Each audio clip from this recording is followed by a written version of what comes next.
ओम नमो भगवते वासुदेवाय नमः। जय श्री हरि, जय माता लक्ष्मी। प्रिय श्रोतागण, आप सभी को रमा एकादशी की हार्दिक शुभकामनाएं। आप सभी पर भगवान विष्णु और माता लक्ष्मी की कृपा सदा सर्वदा बनी रहे। आज कार्तिक मास की कृष्ण पक्ष की एकादशी तिथि है। कार्तिक मास की कृष्ण पक्ष की एकादशी को रमा एकादशी कहा जाता है। इस दिन भगवान विष्णु के साथ माता लक्ष्मी की विधि विधान से पूजा आराधना की जाती है और व्रत रखा जाता है। इसके साथ ही व्रत कथा का पाठ किया जाता है, क्योंकि व्रत कथा के बिना व्रत अधूरा माना जाता है। तो आइए आज पूरी श्रद्धा और भक्ति के साथ सुनते हैं रमा एकादशी व्रत कथा और माता तुलसी की कथा, क्योंकि माता तुलसी भगवान विष्णु को अति प्रिय हैं और एकादशी के दिन भगवान विष्णु माता लक्ष्मी के साथ माता तुलसी की भी पूजा आराधना करनी चाहिए। माता तुलसी की विधि विधान से पूजा करके घी का दीपक जलाकर परिक्रमा करनी चाहिए। इसके साथ ही भगवान विष्णु के भोग में माता तुलसी का पत्र अवश्य डालना चाहिए, क्योंकि इसके बिना भगवान विष्णु भोग ग्रहण नहीं करते हैं। तो चलिए पूरी श्रद्धा से सुनते हैं माता तुलसी की कथा और उसके बाद सुनेंगे रमा एकादशी व्रत कथा। कथा शुरू करने से पहले इस वीडियो को लाइक करके कमेंट बॉक्स में लक्ष्मी नारायण की जय और जय माता तुलसी अवश्य लिखें। एक समय की बात है, एक नगर में बहुत सारी महिलाएं कार्तिक के महीने में तुलसी माता को सींचती। उनके साथ एक बुढ़िया माई भी तुलसी माता को सींचती। सब महिलाएं तो तुलसी माता को सींचकर आ जाती, पर एक बुढ़िया माई तुलसी माता को सींचकर कहती, तुलसा माता सदकी दाता, मैं तेरा बिरला सींचूं, तू मेरा निस्तारा कर।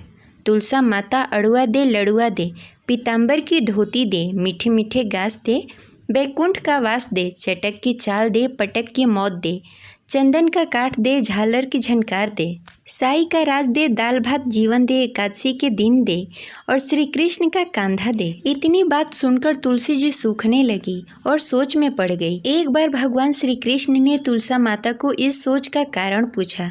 इस पर तुलसी माता ने बताया कि एक बुढ़िया मेरे पास रोज आकर इतनी बात कहकर जाती है। इसमें से मैं बुढ़िया माई को सब कुछ दे सकती हूँ, पर आपका कांधा कहाँ से दूंगी। इस पर भगवान बोले कि तू चिंता मत करो और बुढ़िया माई को आशीर्वाद दे दो। तुलसा माता ने वैसा ही किया। थोड़े दिनों के बाद बुढ़िया माई मर गई। सब कोई उसे उठाने लगे, पर इतनी भारी हो गई कि किसी से नहीं उठ पा रही थी। सब कहने लगे कि पाप घाट का माला फेरती थी, इसीलिए इसका वजन इतना बढ़ गया है। तभी भगवान श्री कृष्ण ब्राह्मण के भेष में आए और वो वहाँ खड़े हो गए। उन्होंने कहा कि मैं बुढ़िया माई के कान में कुछ कहूँगा तो उनका सौ हल्का हो जाएगा। इस पर लोगों ने कहा कि तू भी अपने मन की निकाल ले। भगवान ने जाकर बुढ़िया माई के कान में कहा, माई तू बिरला सींचा मेरा, मैं करूँ निस्तारा तेरा। बुढ़िया माई अड़ुआ ले लड़ुआ ले, पीताम्बर की धोती ले, मीठा मीठा भात ले, बैकुंठ का वास ले, चटक की चाल ले, पटक की मौत ले, चंदन का काठ ले, झालर की झनकार ले, साई का राज ले, दाल भात भोजन ले और श्री कृष्ण का कंधा ले। इतना सुनते ही बुढ़िया माई हल्की हो गई। इसके बाद भगवान श्री कृष्ण ने खुद उसे अपना कंधा देकर उन्हें मुक्ति प्रदान की। कथा के अंत में कहा जाता है कि हे तुलसा माई, जैसे आपने बुढ़ियों को मुक्ति दी वैसे सबको देना, अंत काल में सबको आपका कंधा मिले। हरे कृष्णा, जय माता तुलसी। अब चलिए सुनते हैं एकादशी व्रत कथा। तो प्रेम से बोलिए लक्ष्मी नारायण की जय। जय श्री हरि। एक बार धर्मराज युधिष्ठिर कहने लगे, हे भगवान, कार्तिक मास की कृष्ण पक्ष के एकादशी का क्या नाम है? इसकी विधि क्या है? इसके करने से क्या फल मिलता है? सो आप विस्तार पूर्वक बताएं। भगवान श्री कृष्ण बोले, कार्तिक मास की एकादशी का नाम रमा एकादशी है। यह बड़े बड़े पापों का नाश करने वाली है। इसका महात्म्य मैं तुम्हें विस्तार पूर्वक बताता हूँ, ध्यान से सुनो। हे राजन, प्राचीन काल में मुचकंद नामक एक राजा था।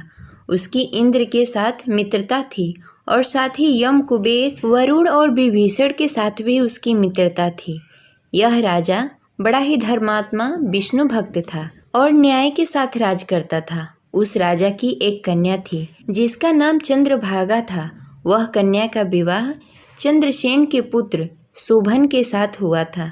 एक समय वह शोभन ससुराल आया उन्हीं दिनों जल्द ही पुण्यदायिनी एकादशी रमा एकादशी भी आने वाली थी। जब व्रत का दिन समीप आया तो चंद्रभागा के मन में अत्यंत सोच उत्पन्न हुआ कि मेरे पिता अत्यंत ही दुर्बल हैं और मेरे पिता की आज्ञा अति कठोर है।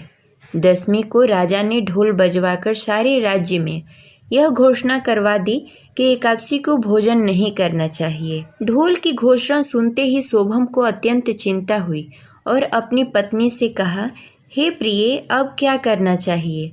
मैं किसी प्रकार भी भूख सहन नहीं कर सकूंगा। ऐसा उपाय बताओ कि जिससे मेरे प्राण बच सके, अन्यथा मेरा प्राण अवश्य ही चले जाएंगे। चंद्रभागा कहने लगी कि हे स्वामी, मेरे पिता के राज्य में एकादशी के दिन कोई भी भोजन नहीं करता।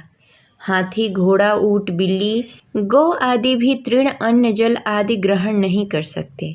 फिर मनुष्य का तो कहना ही क्या है। यदि आप भोजन करना चाहते हैं तो किसी दूसरे स्थान पर चले जाइए, क्योंकि यदि आप यहीं रहना चाहते हैं तो आपको अवश्य ही व्रत करना पड़ेगा।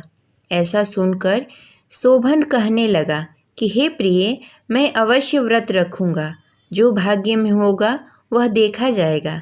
इस प्रकार से विचार करके शोभम ने व्रत रख लिया और भूख प्यास से पीड़ित होने लगा। जब सूर्य नारायण अस्त हो गए और रात्रि में जागरण का समय आया, जो वैष्णवों को अत्यंत हर्ष देने वाला था, परंतु शोभम के लिए अत्यंत दुखदायी हुआ। प्रातःकाल होते ही शोभम के प्राण निकल गए। लेकिन चंद्रभागा सती होना चाहती थी, मगर उसके पिता ने यह आदेश दिया कि वह ऐसा न करे और भगवान विष्णु की कृपा पर भरोसा रखे। चंद्रभागा अपने पिता की आज्ञानुसार सती नहीं हुई और अपने पिता के घर रहकर एकादशी व्रत का पालन करने लगी। उधर रमा एकादशी के प्रभाव से शोभम को जल से निकाल लिया गया और भगवान विष्णु की कृपा से उसे मंदराचल पर्वत पर धन धान्य से परिपूर्ण तथा शत्रु से रहित देवपुर नामक एक उत्तम नगर प्राप्त हुआ। उसे वहाँ राजा बना दिया गया। उसके महल में रत्न तथा स्वर्ण से खंभे लगे हुए थे। राजा शोभम स्वर्ण तथा मणियों से सिंहासन पर सुंदर वस्त्र तथा आभूषण धारण किए बैठा हुआ था। गंधर्व तथा अप्सराएं नृत्य कर उसकी स्तुति कर रहे थे। उस समय राजा शोभम मानो दूसरा इंद्र प्रतीत हो रहा था। उसी समय मुचुकुंद नगर में रहने वाला एक सोम शर्मा नामक ब्राह्मण तीर्थ यात्रा करता हुआ घूमता घूमता उधर जा निकला और उसने शोभम को पहचान कर कि यह राजा का जमाई शोभम है, उसके निकट गया। शोभम भी उसे पहचान कर अपने पास आते हुए देख उठ खड़ा हुआ और ब्राह्मण को प्रणाम करते हुए कुशलता पूछा। ब्राह्मण ने कहा कि राजा मुचुकुंद और उनकी पत्नी कुशल से हैं। नगर में भी सब प्रकार से कुशल है, परंतु हे राजन, हमें आश्चर्य हो रहा है। आप अपना वृतांत कहिए, जो ऐसा नगर न कभी देखा न कभी सुना, आपको कैसे प्राप्त हुआ? तब शोभम ने कहा कि कार्तिक मास की कृष्ण पक्ष की रमा एकादशी व्रत करने से मुझे यह नगर प्राप्त हुआ है, परंतु यह स्थिर नहीं है। आप ऐसा करें कि यह स्थिर हो जाए। ब्राह्मण कहने लगा कि हे राजन, यह स्थिर क्यों नहीं है और कैसे स्थिर होगा, आप बताएं, फिर मैं इसका अवश्य ही निवारण करूँगा। मेरी इस बात को आप मिथ्या न समझिए। शोभम ने कहा, मैंने इस व्रत को विवश होकर तथा श्रद्धा रहित होकर किया है। उसके प्रभाव से मुझे यह अस्थिर नगर प्राप्त हुआ है। परंतु अगर आप मुकुट चंद की पुत्री को यह वृतांत बताते हैं तो वह इसे स्थिर बना सकती है।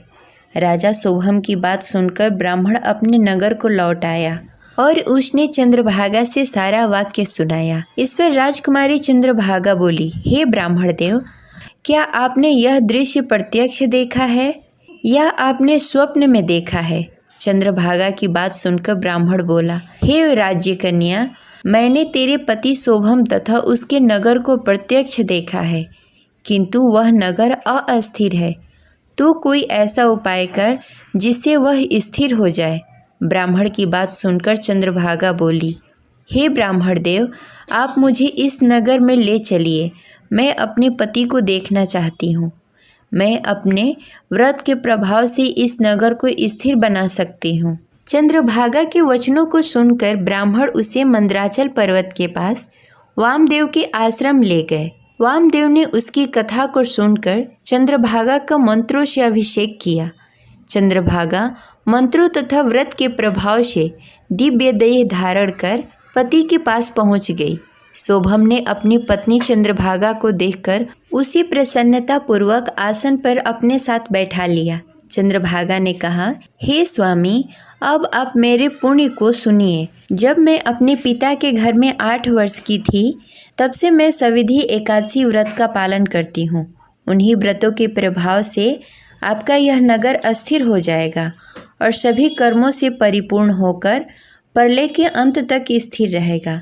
चंद्रभागा दिव्य स्वरूप धारण करके तथा दिव्य वस्त्र धारण करके सज संवर कर अपने पति के साथ सुखपूर्वक रहने लगी। हे राजन, यह मैंने रमा एकादशी का महात्म्य कहा। जो मनुष्य इस व्रत को करते हैं उन्हें ब्रह्म हत्या तथा अन्य पापों से मुक्ति मिल जाती है। कृष्ण पक्ष और शुक्ल पक्ष दोनों ही एकादशी समान है, इसमें कोई भेदभाव नहीं है, दोनों समान फल देती हैं। जो मनुष्य इस महात्म्य को पढ़ते तथा सुनते हैं वे समस्त पापों से छूटकर विष्णु लोक को प्राप्त होते हैं। इस प्रकार यह कथा संपन्न हुई। आशा करते हैं आपको अच्छी लगी होगी। तो ऐसी ही कथा और जानकारी के लिए हमारे चैनल को सब्सक्राइब करें और बेल आइकन को प्रेस कर लें, जिससे आगे आने वाली वीडियो का नोटिफिकेशन आपको मिलता रहे। मिलते हैं अगले वीडियो में, तब तक के लिए हरे कृष्णा, राधे राधे।